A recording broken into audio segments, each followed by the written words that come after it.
I'm Rebecca Fryer with Kingstonist News. Here's what's making headlines today, May 30th, 2022.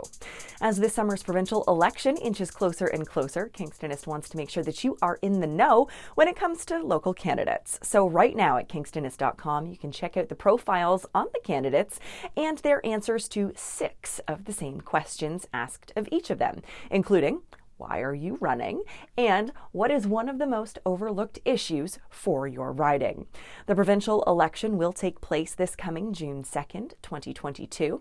Incumbent and current MPP for Kingston and the Islands, Ian Arthur, announced earlier that he would not be running for re-election.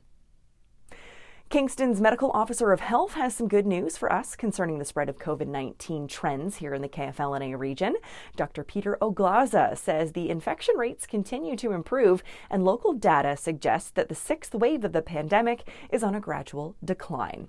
He goes on to say percent positivity is now just under 10%, which has not been seen in the KFLNA area since early February of 2022. That was before the 6th wave. He says wastewater surveillance data backs this up and that our hospitalization rate is now the lowest it's been since early November. He adds that our area leads the province in 4th doses of vaccinations and doses among children 5 through 11. And he says we are the 2nd highest with 3rd doses.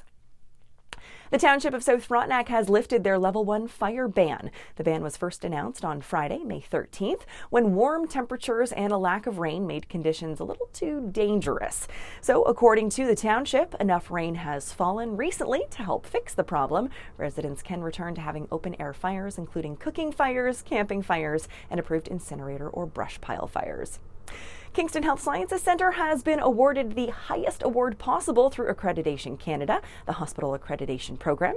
Their exemplary standing was earned by meeting 100% of the required organizational practices across 6 safety areas, including safety culture, communication, medication use, infection control, work-life workforce, and risk assessment. The hospital scored 99.3% compliance on the 3,000-plus best practices global standards checklist. And lastly, Ontario drivers earned more than 9,200 tickets for traffic violations during Canada Road Safety Week last week. According to OPP, aggressive drivers were the worst, with officers laying more than 8,000 charges and 138 stunt driving or racing charges. Officers handed out 216 tickets for impaired driving, nearly 200 for distracted driving, 151 for careless. And lastly, speaking of roads, the work on the causeway continues this morning in Kingston. You can expect major delays as only one lane of traffic is getting by as crews continue work on the bridge until mid-June.